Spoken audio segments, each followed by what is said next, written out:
They have been making a great fuss over the South, only to blind us to what is happening here in the North. And now that the eyes of America's 20 million blacks can easily see that this white fox here in the North is even more cruel and vicious than the white wolf in the South. The Southern wolves always let you know where you stand. But these Northern foxes pose as white liberals. They pose as your friend, pose as your benefactor, pose as your employer. They pose as your landlord. They pose as the neighborhood merchant. They pose as your lawyer trying to help you. They infiltrate all your organizations, and in this manner, by joining you, they strangle your militant efforts toward freedom, toward justice, and toward equality. They use integration for infiltration. Throughout America, here in the North as well as the South, masses of black people are demonstrating against the oppression and exploitation of the white man. Our people have lost all fear of the white man. They have ceased trying to waste their love on the white man. And they have ceased turning their nonviolent cheek to the violent white man. And because of this new, fearless, more militant attitude on the part of our people, we see the increase of violence and bloodshed between the white oppressor and the oppressed, between the white exploiter and the exploited, between the white slave master and his 20 million ex-slaves. And where will all of this end?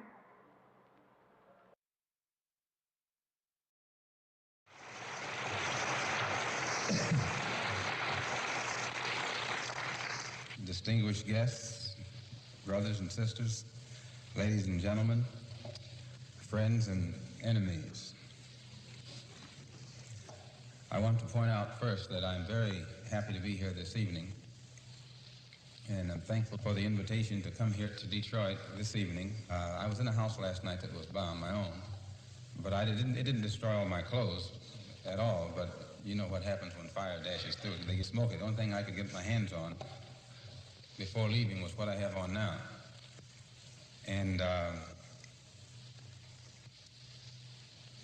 it isn't something that made me lose confidence in what I'm doing, because my wife understands, and I have children from this size on down, and even in their young age, they understand. I think they would rather have a father or brother, or whatever the situation may be, who will take a stand in the face of any kind of reaction from narrow-minded people, rather than to compromise and later on have to grow up in shame and in disgrace.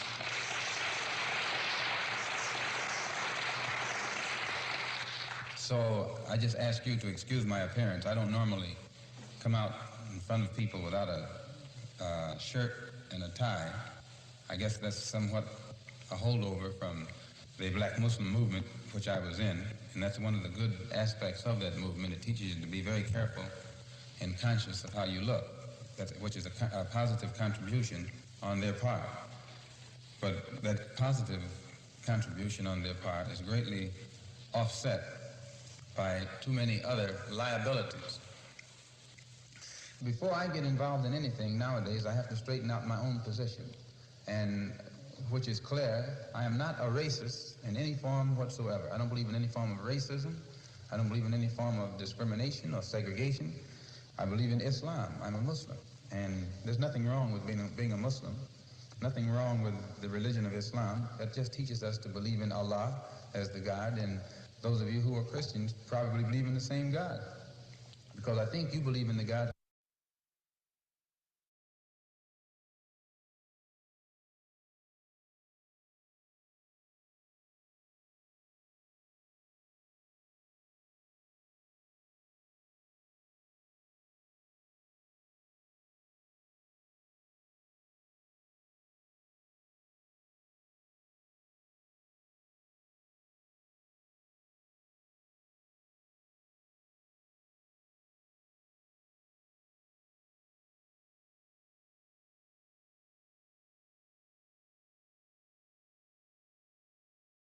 Okay, BC, you're not quite. All right. Hello, welcome. Happy day to everybody. Hope you're at your highest level of mental, physical, and spiritual well being. And we're happy that you have decided to join us for this week's episode of Our Ancestors' Voices, a weekly program sponsored by the All African People's Revolutionary Party. Welcome to our critical topic today. Everyone in the U.S. owes the Black Power movement gratitude. And so we'll talk about that. Of course, the Black Power movement has a long history, right? So, we of course acknowledge the work that has taken place in Azania, South Africa, around Black Power. We acknowledge the historical work of people like Edward Blyden and Paul Cuffey, people who took large segments of African populations here in the United Snakes of America and repatriated back to Africa in the 1800s, calling those movements largely Black Power. We acknowledge Richard Wright in the 50s, bringing the phrase to public consciousness. But this particular discussion today builds on all of those great contributions. Marcus Garvey, Amy Ashwood Garvey, Amy Jock Garvey, all of the work that has come up.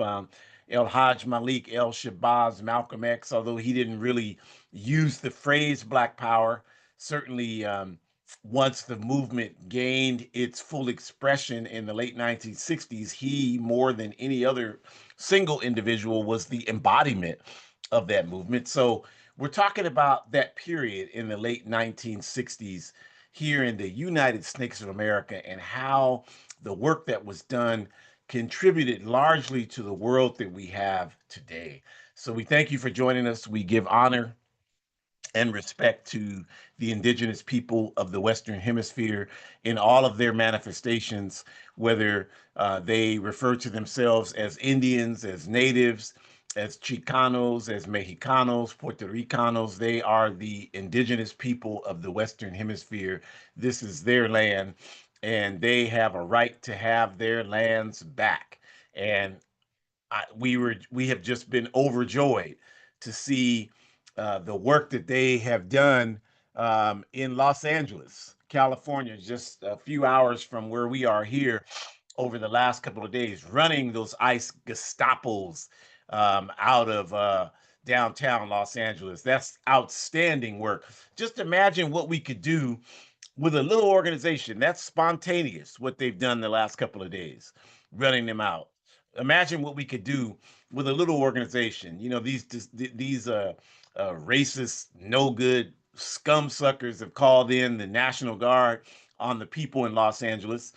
And of course, what happens typically with that, because the National Guard has a level of organization that will historically tend to quell things down. And that's why we need organizations so we can prevent that from happening. But it won't stop the spirit. They can bring their U.S. mercenary troops and use them against the people because that's what they are, but it will not stop the spirit of the struggle for justice. So we have been just overjoyed to see this happening and want to contribute to it in whatever way we possibly can. And we, of course, that spirit that was just expressed is coming from the contributions that our ancestors gave us, our African ancestors, and the legacy that they have provided to us, a wonderful, rich legacy that we are humbled and honored to carry on here in 2025 and beyond. That spirit of resistance, that spirit of never giving up, that spirit of never accepting what this system presents to us as normalized, to never accept that, to always see it as we are, as the song says, we are not, they're not like us. We are people who believe in justice and forward human progress for all of humanity. So we can never accept the lies of the capitalist system. And it is our ancestors that have given us that spirit. So we are honored, humbled, encouraged, inspired to carry on their example to the absolute best of our abilities for as long as we have breath in our bodies. So we introduce ourselves just for those that may not know. This program, again, is Our Ancestors' Voices. It's sponsored by the All African People's Revolutionary Party. Our Ancestors, or AAPRP. AAPRP is a revolutionary, independent, mass, Pan African political party with its base in Africa. That's where we are based. We are not based anywhere else.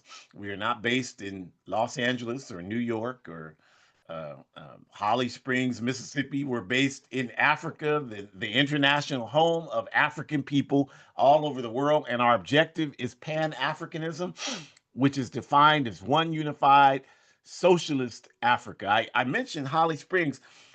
Shakura took me there when she was living in Memphis. It's only like 2 hours from Memphis. You know, the Mississippi state line's right there. And we went there because they have a wonderful museum there for Miss Ida B. Wells Barnett, who was the great abolitionist, great women's rights, anti patriarchy fighter, African woman. And the town is a small town of like 8,000 people. It's 95% African. We went and had a wonderful soul food meal after we went to the museum there, and just a really, typically Mississippi African town. But if you saw the news the last week or so, some European walked into a bar there and acted a damn fool using the N word. He was the only European in there in Little Holly Springs, and the people made him strip naked and whooped his behind. And this. I'm telling you, this is the spirit of people today. Like, people are tired of this nonsense, and I don't know what got into that clown to think he could come in there. He'd been going and listening to too many of those MAGA rallies, I guess, or something. He thought he could come in there and be disrespectful and nothing would happen, and he ended up having a very bad evening.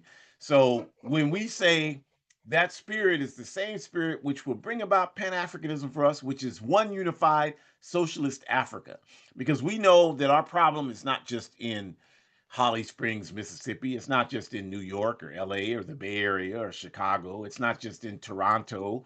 It's not just in Montreal. It's not just in Mexico City or Panama City.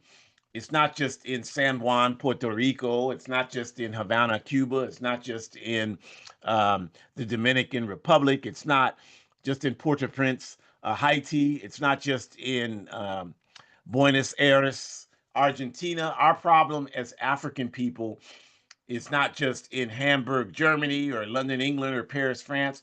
Our problem is related to the subjugation of Africa, our mother. That is the root of our problem. And it is the reason why we're in all these places I just named. The subjugation of Africa is the reason why we're in these places. So the redemption of the African continent is the key to salvation for the African masses. And it's also the best way that we can bring self determination for our people, as well as contributing towards other oppressed people. As we win, we move closer to one unified socialist Africa. That helps the indigenous people of the Western Hemisphere. As they win here, that helps us. It helps the Palestinian people. As they win, that helps us. So we're not in isolation. We're not that stupid. We know that the world has us interconnected. That's dialectics. We don't lead with identity politics or emotionalism. We lead with science, and dialectics shows us clearly that our struggle, whether we want to admit it or not, whether we like it or not, it's linked to everything else happening in the world. So our work to achieve Pan-Africanism, you can find in the book on the screen. Hopefully you're looking at it. The Handbook of Revolutionary Warfare by Kwame Nkrumah lays out our strategy. We're carrying that out. And the program is hosted each week by myself and Dr. Shakura Umi, my biological, ideological daughter. So to get us started, right now on this wonderful topic of owing a regret to the Black Power movement of the 60s, I'll turn it over to Shakura. Thank you. Appreciate you. Thanks. Thank you, sir. Yes, sir. Thank you. All right. Greetings, everyone. We hope that you are well. So, thank you so much for joining us today. What an exciting topic, right? For us to be able to continue to commemorate and show gratitude and appreciation. For some, this might be a great learning experience because you may not really know how this African movement has been able to contribute to all of us being in the positions that we are in today. But that's what we plan to talk about today. And I love that we're tying it into how all of us can acknowledge what others have sacrificed for us to be here today. That's going to be really key because we always say every weekend that we're trying to help you all understand that we live in a capitalist society which trains us and teaches us to think and to feel and to embrace being individualistic in every aspect. So, to completely be self absorbed, to completely be self interest and driven by self interest, and to not have any consideration for how your choices affect other people or any consideration for how others who have sacrificed have allowed you to be in the positions that you're in today. That's going to be really key as we continue to think more about this because I think that's also the intention of capitalism is if we continue to be individualistic then we're going to continue to be isolated. And if we continue to think isolated thoughts and if we continue to feel like we are isolated, then we won't really start to draw connections and we won't really start to see how other people's sacrifices are linked to other people's oppression today. This is exactly why we're always talking about the Palestinian struggle.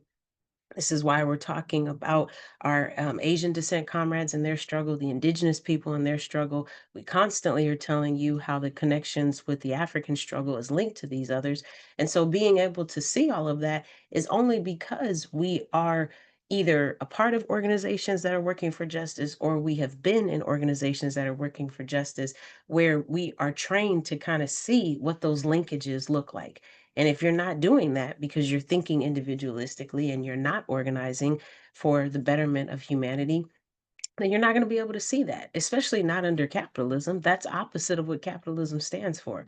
So I'm excited for us to pay homage today and to think about how people throughout the world, nowhere in a time of history or herstory or their story, nowhere in that time have people been able to just give up power voluntarily, meaning we didn't necessarily just say, yeah, I don't really want to have this power. You can take it. It's always been by struggle. And so, no one is hearing that this can provide an example because mass power transfer has taken place always with intense struggle and extreme sacrifices.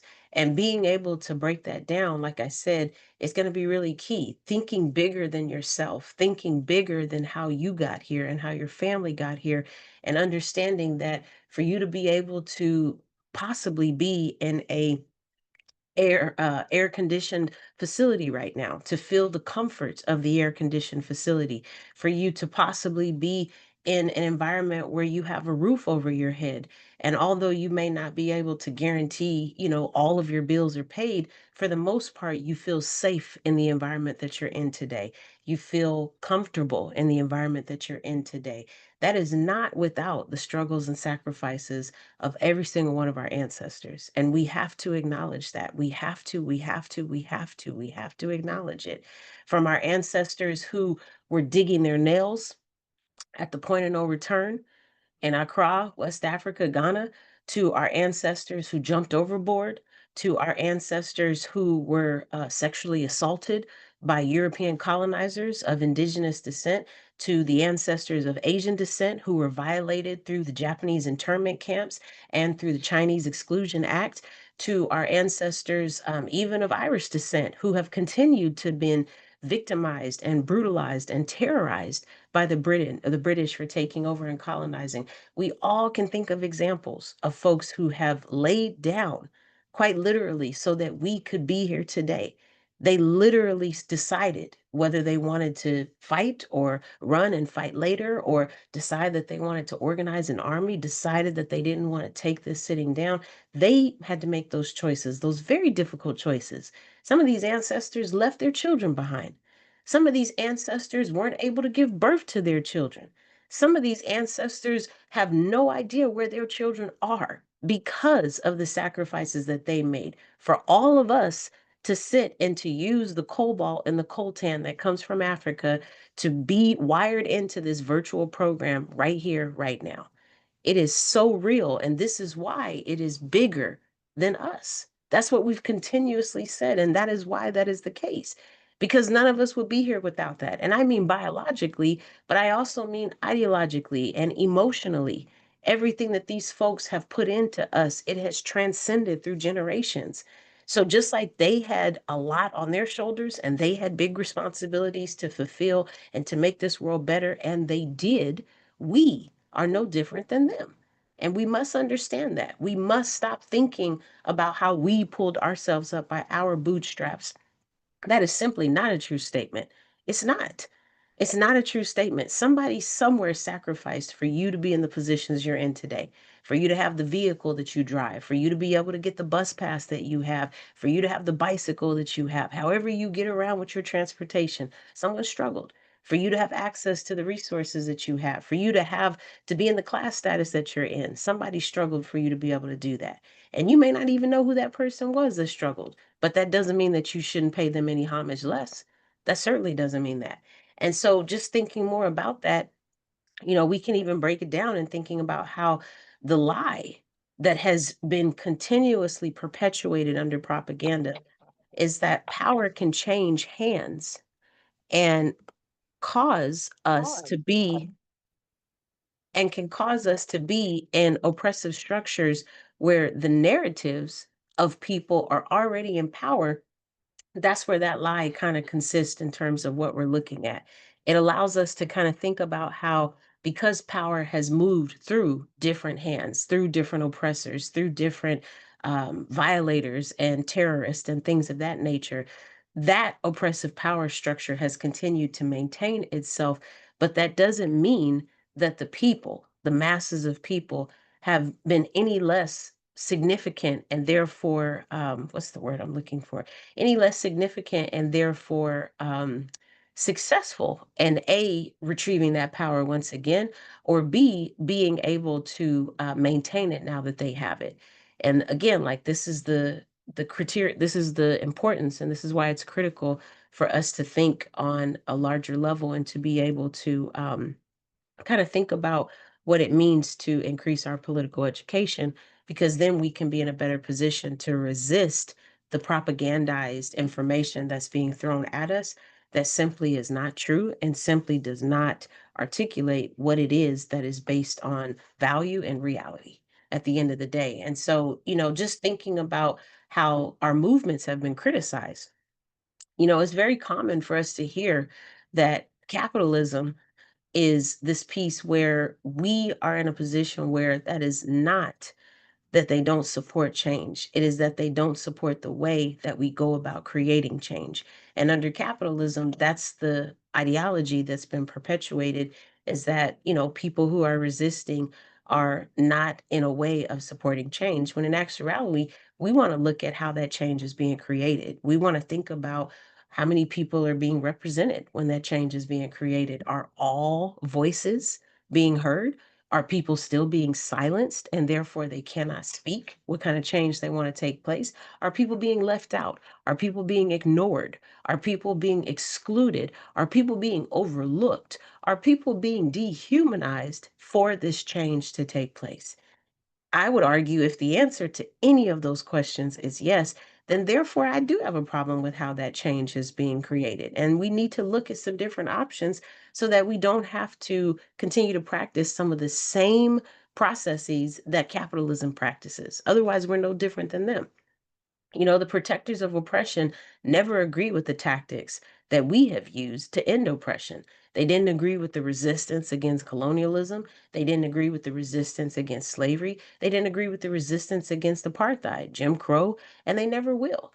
They don't agree now. They don't agree now. They don't think now that people who are oppressed deserve to not be oppressed. They don't even agree that oppression still exists. They don't agree that people are living with less than others. They don't agree that some people have social advantages than other people. They don't agree with any of that. They don't think that any of those things are an issue. And that's why they will say to us, if you're so unhappy, go back to Africa, because they're not in a position to really be able to humbly think about what's going on and why things are so difficult for folks to just literally live and have a peaceful day. I wouldn't even say life, but just to get through the day without capitalism getting in your way at any point in that 24 hours. I mean, that's extremely difficult to do because capitalism is embedded in every single thing that we do, even when we go to sleep at night. Even when we go to sleep at night, it is embedded in that. If you don't agree with me, I encourage you, if you can tonight when you go to sleep, to just think about all the dreams that you have and think about how they are influenced by media and propaganda that you are exposed to every day. We can't even sleep in peace, you all. We can't even sleep in peace without capitalism coming in. So, yeah, they don't agree that we're saying that there's a problem, and they're not supposed to agree. Their job is to support capitalism, to perpetuate it, to strengthen it, to enforce it. That is their job. Our job, if you're on here and you believe in humanity, your job, our job, is to resist that and to deconstruct it and to tear it down and to do anything that we can do to make sure that it has no integrity left so that therefore it crumbles. That is our job. If we want to, pun intended, sleep with a good conscience at night, that is our job. That's always been our job because we also understand that supporting capitalism is not going to help us do what we need to do. If we want to be in a position where we can live in a comfortable space, as we talked about, then we know that capitalism has to go. We know that imperialism has to go. We know that groups of people who are colonized and don't have their land, they're going to need to get their land back. We know that that is a fact. We know that. It's not going to be sustainable if we don't fight for that. And we can't just fight to get our land back. Meanwhile, other groups are still without, because that means that the opportunity of threat is still existing. And the injustice anywhere is a threat to justice everywhere, according to our good Dr. King. So, this is why it's so important for us to think about that. And of course, with the US Black Power movement, unapologetic to the US capitalism, will forever be criticized by this system because we have been in a position where they have completely made their case very clear that they have no intention of supporting capitalism. They never had an intention of supporting it. And even to this day, when I think about going through the Lorraine Motel in Memphis, you know, you can have all the critiques in the world about what it's missing and what it needs to have.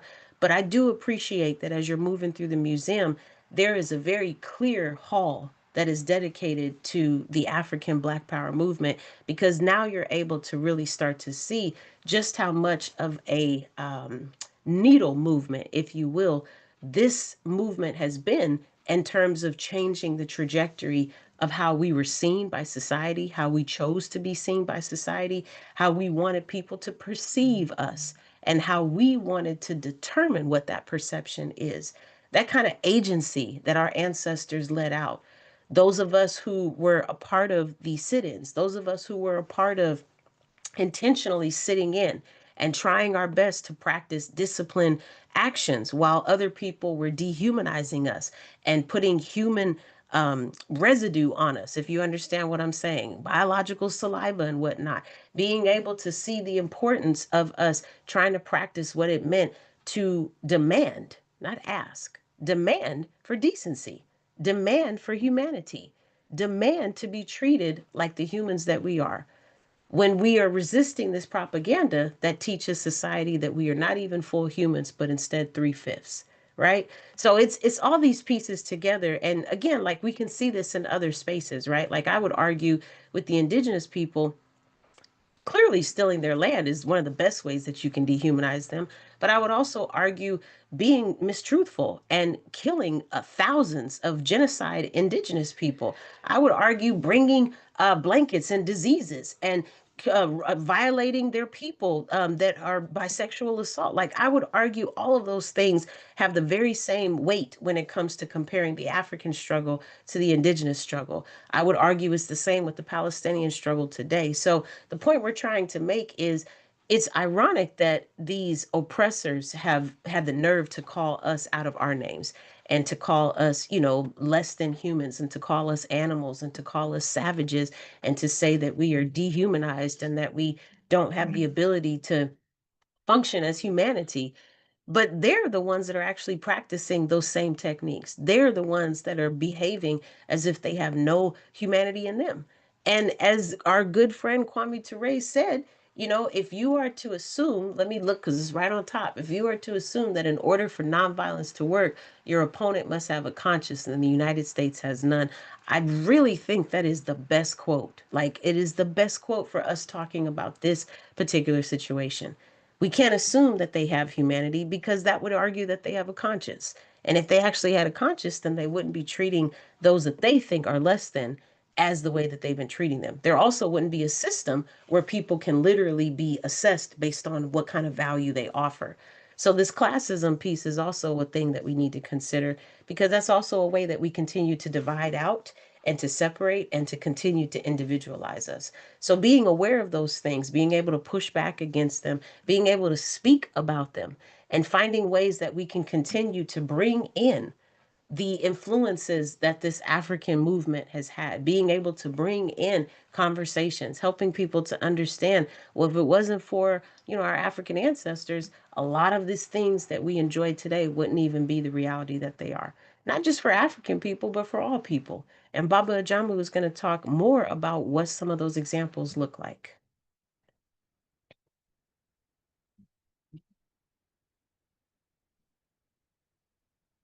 Right. Thank you, Shakura.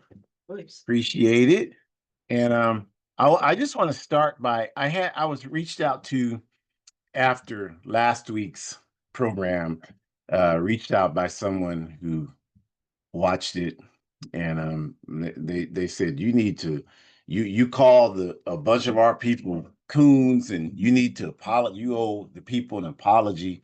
So I want to apologize. I want to apologize to the ancestors for not going harder than I did. I want to apologize for not calling out every single sellout and coon that's out there. That's what I told the person. I'm like, well, if you really expect us to apologize, you reached out to the wrong people.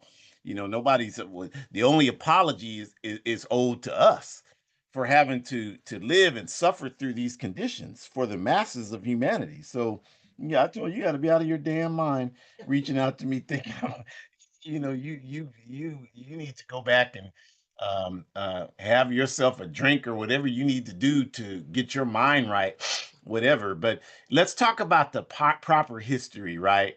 um, so Black Power properly analyzed, of course, goes back, as I alluded to in the very beginning, goes all the way back to the beginning of human society, right? We had communal societies. We had that pretty much all over the world. The lowest level of economic social production is communalism, right? But it had its very positive manifestations, which would be collectivism, is a central component of communalism. And in fact, we would argue that communalism provides much of the impetus for communism, which we've never achieved yet, but we will one day. So, going back to that period, thousands of years ago, where we had communalism and that was dominant around most of the world, every people had dignity. Every people functioned on a day-to-day basis to represent themselves, to encounter the conditions that they faced, to shape them, and to create that legacy for future generations. That's what culture is, right? So every people did that. There's not a people on the planet Earth who did not do that, who did not make those types of contributions. Everybody did that. And that's what is meant by the term evolution. Everybody came from one state and did the proper work to evolve, quote unquote, into a more advanced state. Like that was the nature of human development. The problem is, of course, this onslaught of colonialism that happened 500 plus years ago. And this process interrupted that evolution.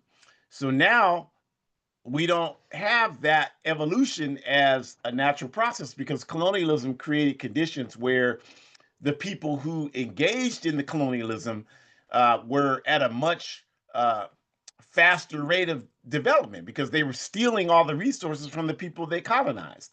And so now you don't have that ability. You don't have, as they call it, an equal playing field. And you haven't had that for 500 plus years. And the conditions that colonialism put into place 500 years ago are still in place now. That's why if you're in these so-called industrialized countries, these capitalist countries, you have, full access to electricity, you have full access to internet, you have the ability to have access to food and clothing and shelter and all these things. And the majority of people on earth don't have ready access to those things.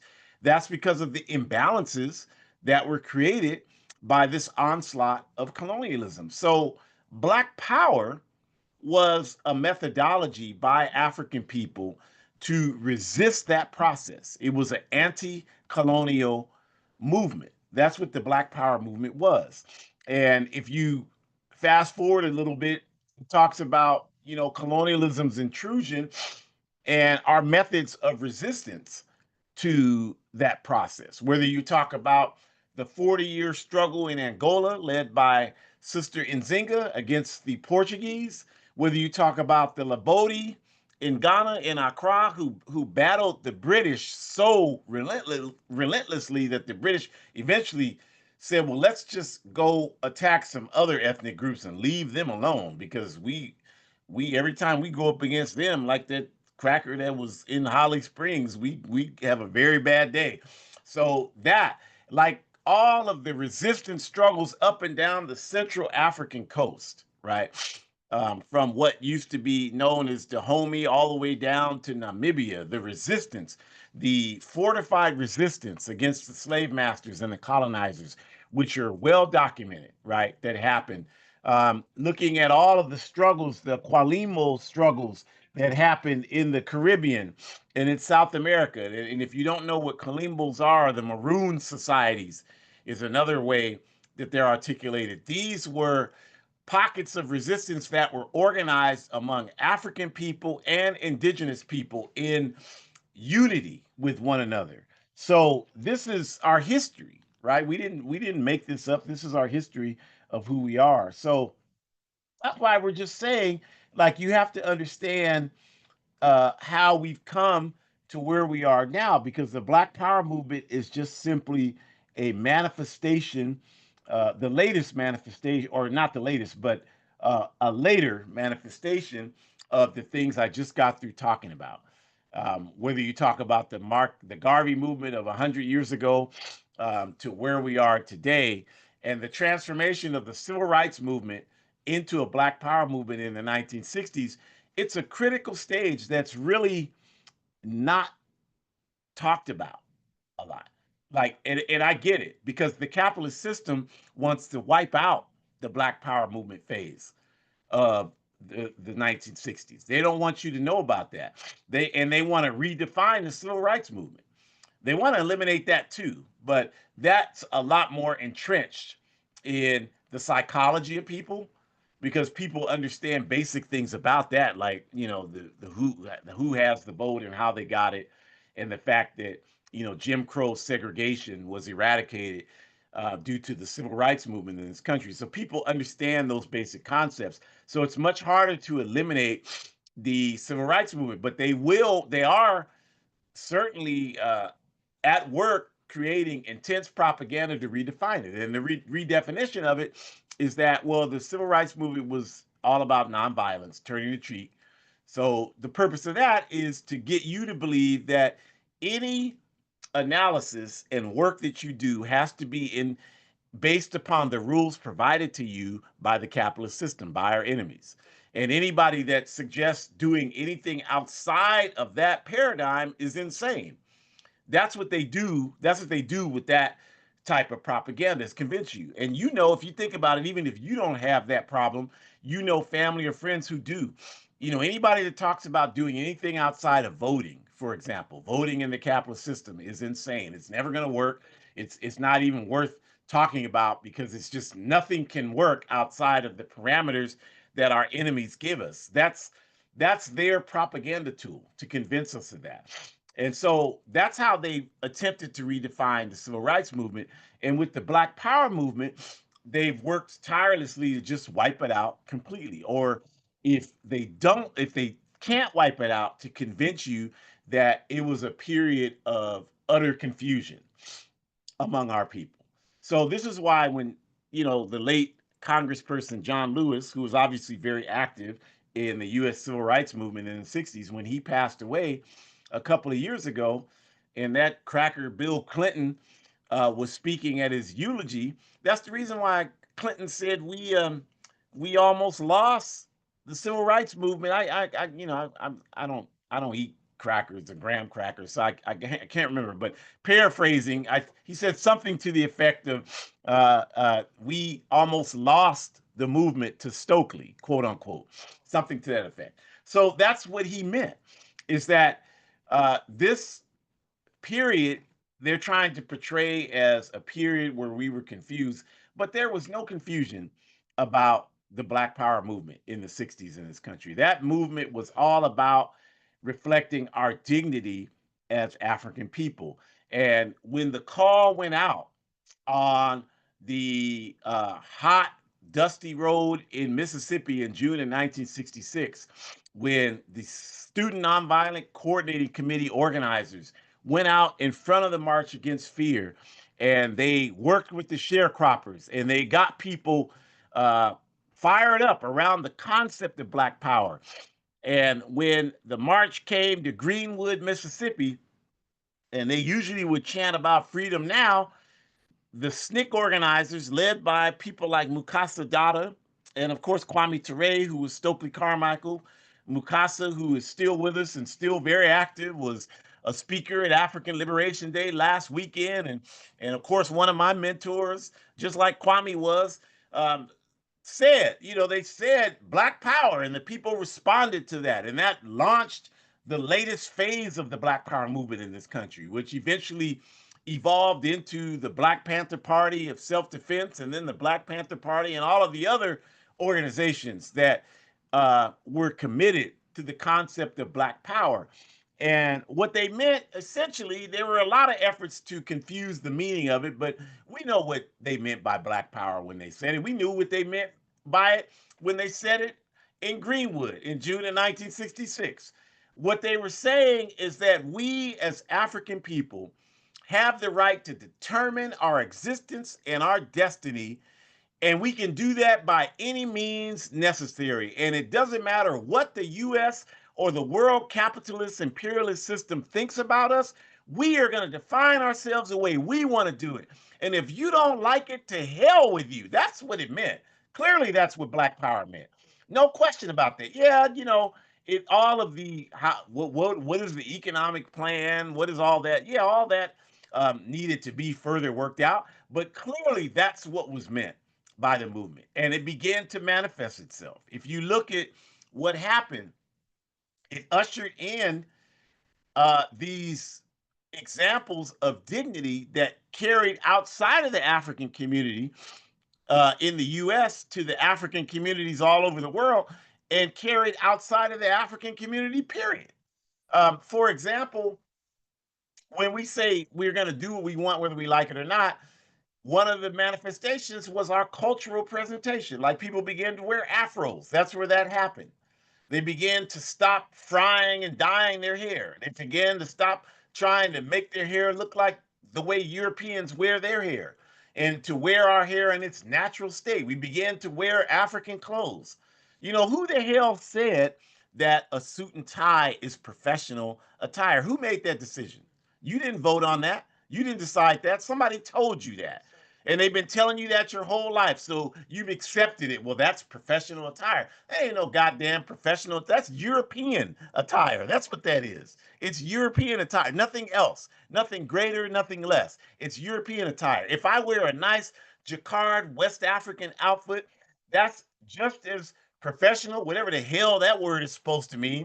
It's just as legitimate as any other style of dress. If you wear native indigenous clothes, Asian clothes, that's just as legitimate as a suit, Armani suit, or any of that bullshit that they have told us our whole life is how we need to dress to be taken seriously. That's propaganda. That's all that is. So the Black Power movement's objective was to blow all that up and say that the way we are as African people is just fine. And we have a right to do that. And that spread to other communities. That's what was meant by Black is beautiful. that slogan, which was popular in the 60s, Black is Beautiful. It's just saying that we are just fine the way we are.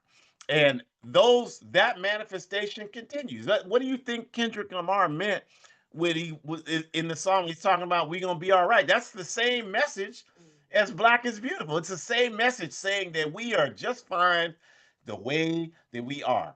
And it's not an accident that Dennis Banks and Clyde Belcourt in Minneapolis in 1966, when they founded the American Indian movements, they were heavily influenced by the Black Power movement. They said that. I didn't say that for them. That's what they said.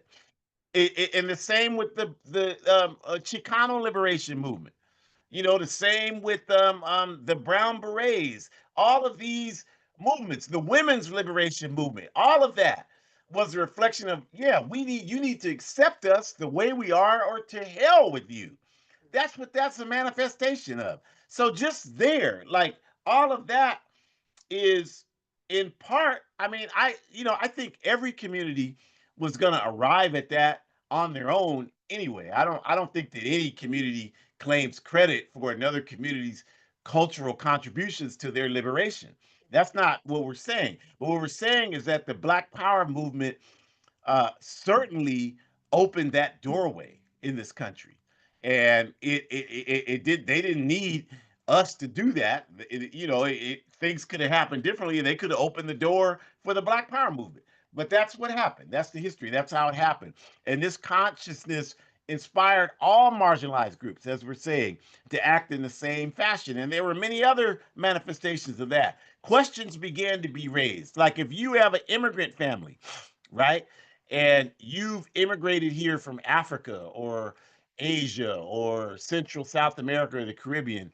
The Black Power movement had a lot to do with that, because before 1965, the immigration process in this country was carried out based on a quota system. Look it up for yourself. Don't believe us. There was a quota system. There was a racial quota system. And I say racial because the quota system was based on countries that had a percentage of people who were migrating here, and that was 90% Europe. So there's no question it was a racial quota system before 1965. And what the Black Power movement did is it challenged that, and it pushed for legislation along with the other communities to eliminate that. And in 1965, you see these crackers on the screen: Lyndon Johnson and Robert F. Kennedy, and Hubert Humphrey, and all these crackers. And some of you Africans are really something, because you look at John F. Kennedy and Robert Kennedy and Teddy Kennedy, and you talk about the Kennedys were our friends. That's three Ks. I mean, I shouldn't have to tell you what that means. I mean, them crackers were never our friends. That's why you shouldn't be like, if you know the history, you're not surprised by the one that's here now acting a damn fool, because they never have been our friends. Just study the history. The person that put the wiretaps on Dr. Martin Luther King Jr.'s phone was Robert F. Chick Kennedy, in that picture right there. That's who did that. And the reason why Kennedy was assassinated by this man Sirhan is because Robert Kennedy was one of the first people to introduce national legislation to support the state of Israel. So these people were not our friend. Like, y'all, stop all that nonsense, that liberal bourgeoisie nonsense. But I digress. The 1965 Immigration Reform Act eliminated the quotas, the racial quotas. And so while 90% of the immigration occurred from Europe before 1965, after this act, 90% of the immigration since 1965 has been from Africa, Asia, Central, South America, and the Caribbean. And this is what these people are upset about right now, because they are afraid that they're going to lose their place. And they should lose it's not their country. They should lose their place. They have no place here. I told a man the other day that reached out, and he was saying, well, we need to, I was doing security, and he's like, these people are illegal. I'm like, you're the one that's illegal. He's like, you shouldn't even be here. He's like, well, I'm legal. I was born. I'm like, I don't give a damn. You're still a colonizer, and you shouldn't be here. We were having a pro-immigration march. He's walking by, you're illegal. I'm like, you're illegal. You're the one that's illegal. the hell out of here. And he's like, well, we're all immigrants. I'm like, I'm not no damn immigrant. Your ancestors stole my people and forced us here. And I'm thinking, well, why don't you leave? I said, because I'm here to get back to everything you stole from us. In fact, if you stand there 2 more minutes, I'm going to start taking your damn clothes off of you. Then he left. So they're witnesses if you think I'm lying. That's exactly what happened. We're not playing with these fools anymore. We're sick of that. We're tired of that. Clearly, what's happening around the world is illustrating that. If you're paying attention to what's happening in the Sahel and Africa, you're seeing that. If you're paying attention to what's happening throughout the Caribbean, you're seeing that. If you're paying attention to, I mentioned what happened in LA against, you see people are sick of this nonsense, as they should be. The only thing that's missing is proper organization. That's where we come in. That's the work that we have to do. And so this is why they, the question of immigration is so high today. But the increased consciousness about the limitations of capitalism and its inability to solve our problem, and this has created this narrative where, okay, so we don't want them to look at capitalism. So instead, like Lyndon Johnson in the picture said in 1966, all you have to do to get a white man to support, I'm quoting him, to support you is keep telling him he's better than a Negro. So this is the what they call uh, um, the strategy that they've been using for decades, the Southern strategy. That's still very much in existence today. And that's why they promote things like the Black Power movement like it's anti-white. That's a whole new element of the Southern strategy to do that. So, if you understand that, it's a couple things are clear. The Black Power movement opened this country up. It made it so that as Kwame was speaking at a college in the 90s, the African students were fussing over him, and the young European student had a ponytail, and the young European student was asking, well, who is this guy? And Kwame was there to speak, and Kwame heard him, and Kwame looked at him and told him, I'm the reason you can wear that ponytail. So if you want to sum up the Black Power movement, that's it. Before the Black Power movement, it was young white men with crew cuts in everything. Nobody else was welcome. And what the Black Power movement did is blow all that up and create all of these opportunities for everybody to come in. And problem with that is we didn't understand that they were doing it as a strategic objective to try and integrate us into the capitalist system. So that's what they've been doing the last 50 years. And that's the reason why we have halted the movement towards liberation in this country. Now it's about this black excellence, whatever the hell that's supposed to be, and rooting for everybody black and all this petty bourgeoisie stuff that is focused around us fitting within the capitalist system. But like everything else in this system, the system always compromises and distorts everything. So they have distorted Black power to mean identity politics. And by that, we mean because you're Black, you're right. Okay, basically. That's all that's required is for you to be Black and you're right. No class analysis at all. Like Barack Obama is Black, so he's right. No class analysis at all. We don't even know what's meant when people say class analysis. We don't even know what that means. That's what they did to us. If you don't know, if I ask you right now, what's a class analysis, and you cannot answer, you have been thoroughly propagandized by the capitalist system. No question about it. If you don't know it, we're here to tell you that that's what's going on. So we have to develop a class analysis, right? We have to understand that all of these things are designed to convince us that progress can be measured by individual advancement into the capitalist system. And that's not how progress can be measured. Every African that makes any kind of advancement into the capitalist system, it's only because of our collective struggle that allowed them to do that. So how the hell can the struggle be defined by individual advancement? It can never be that's a trick from our enemies. That's why only a few of us are able to do that, and most of us continue to suffer. That's the reason for that. And we say that because we know that heads did not get crushed and people were not lynched, and we did not have all of the people murdered during the civil rights and black power movements in this country. And it was hundreds of people that were murdered. Don't believe those lies. When the civil rights workers were looking for the bodies of uh, James Chaney, Michael Schwerner, and Andrew Goodman in Philadelphia, Mississippi in 1964, the three civil rights workers, the SNCC and CORE workers that were murdered by the sheriff Ku Klux Klan. They should have just put up there on the office, Sheriff Ku Klux Klan office. They should do that today. Police Ku Klux Klan office. Um, when they did that, when they were looking for the bodies, do you know they found several other bodies of rights workers who had disappeared? And that every time that they were looking for people who had vanished, who were engaged in civil rights work, they found other people who had been murdered and buried in shallow graves, whatever. So there were many people who were murdered. And then if we, as we should, add on to the state initiated murders during the Black Power era. You know, there were 30 something Black Panther Party members who were murdered in police instigated sabotage, right? There was plenty of that. So that's why we say hundreds. You know, that's what happened is hundreds of people. And if we look internationally, it'd be thousands, right? So we know that none of that happened um, just so we could get a few millionaires. Just all of that didn't happen.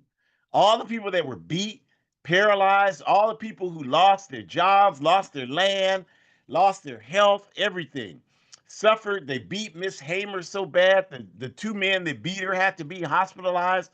All of those people, all that suffering, just so you could get Tyler Perry and Oprah Winfrey and Denzel Washington and Ice Cube.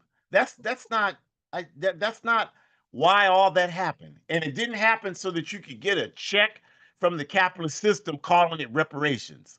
So you could get a payout from the capitalist system. That was not why that struggle was waged. We don't want no checks from the capitalist system.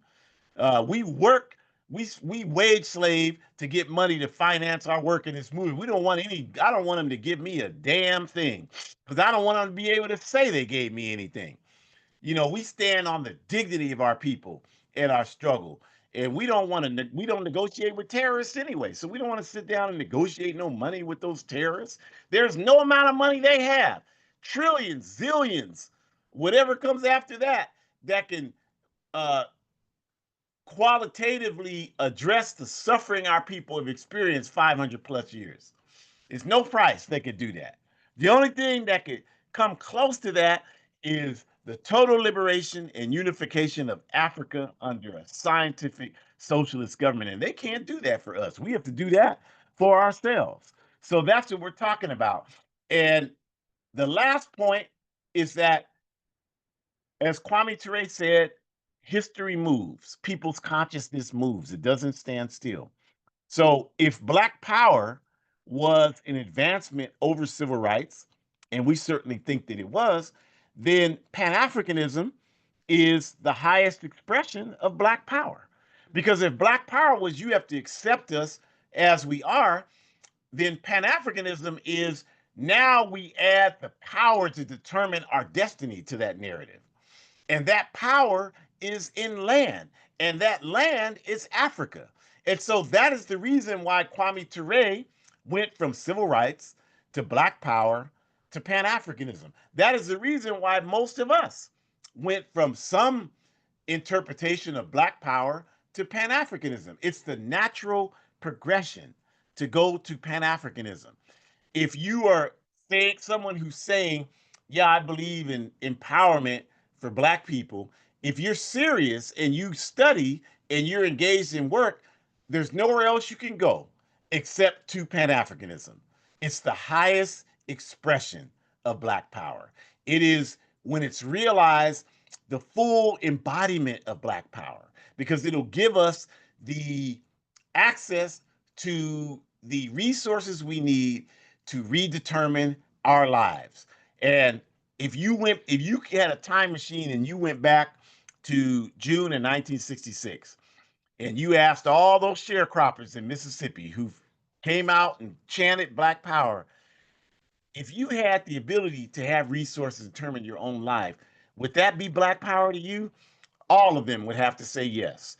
And the only way we can do that is with a free, united, and socialist Africa. It'll never come from US capitalism or British capitalism or Canadian capitalism or capitalism in Africa. It'll never come from that. It can only come from a united, socialist Africa. So, Black Power, we all owe gratitude to because it brought us to this point. It opened up our consciousness. It made us understand that we are okay the way we are and that we can build our movements and our struggle the way we want to. We can redefine ourselves the way we want to. But we would argue that those were valuable contributions, but its most valuable contribution was in preparing us to understand that our power lies in the liberation of Africa. So we thank you for joining us.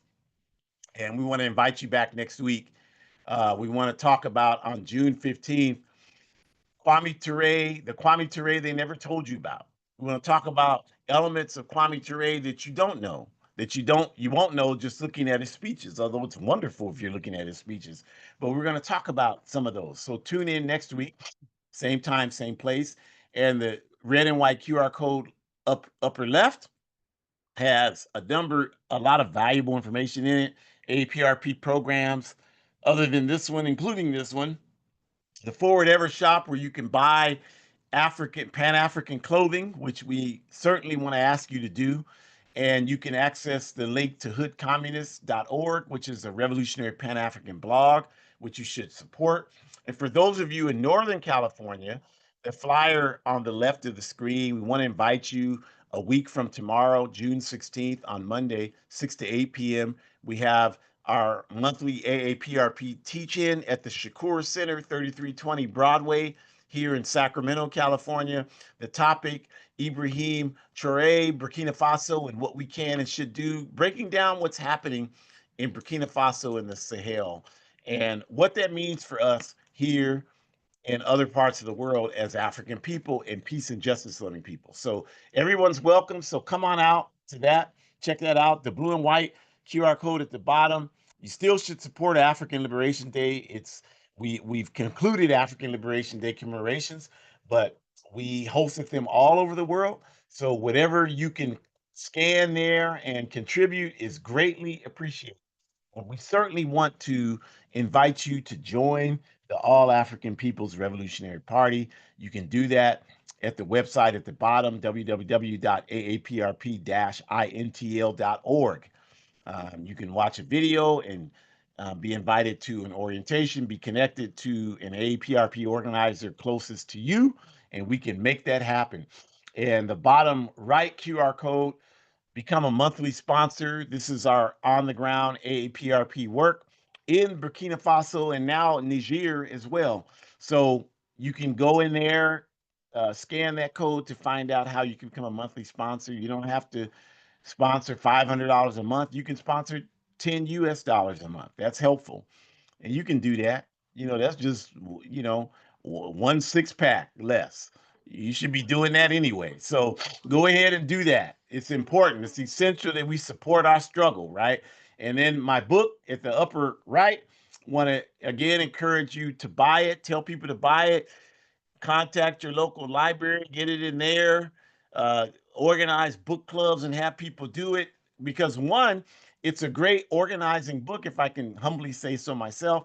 And two, all of the proceeds from it I use for anti-fascist work. I'm teaching self-defense classes every Thursday night here, 30 some odd people. I want to buy materials. This is marginalized people. So, I don't want to tell them go out and buy pads, but I can't buy pads for everyone. So the more people that buy the book, the better positioned I am to do that. A guide for organizing defense against white supremacist, patriarchal, and fascist violence. It's only $8 US. Yes, it's only available on Amazon. If you have a printing press where I can send books around the world free print around the world free, then let me know. Otherwise, I don't want to hear a damn thing you have to say about Amazon, because I'm trying to use the master's tools to liberate us. And I'm sick of people. Well, why did you use Amazon? Well, why did you open your damn mouth? Because clearly you don't know anything about organizing, right? Like, I know I don't have a printing press here. I don't have free shipping around the world. I don't have that. So this is a way I can do that. And I've dealt with multiple publishers, and I hate to say it, but they've been the most honest ones. Unfortunately, I wish it wasn't true. I've been robbed by 3 different publishers. So buy the book, please, so we can support anti-fascist work and do that. Stop these Klansmen and neo Nazis and police from terrorizing our people and other peace and justice loving people. So please do that. Just take a second to go on Amazon and buy the book. You can close your eyes and do it if it bothers you, but you should be closing your eyes when you go to the gas station, closing your eyes when you go to the supermarket, because it's all capitalism, right? But you got to eat. You got to put gas in your car. Well, we got to put books out there that bring about revolutionary consciousness. So we thank you for joining us. Forward ever, backwards never. Enjoy the rest of your evening.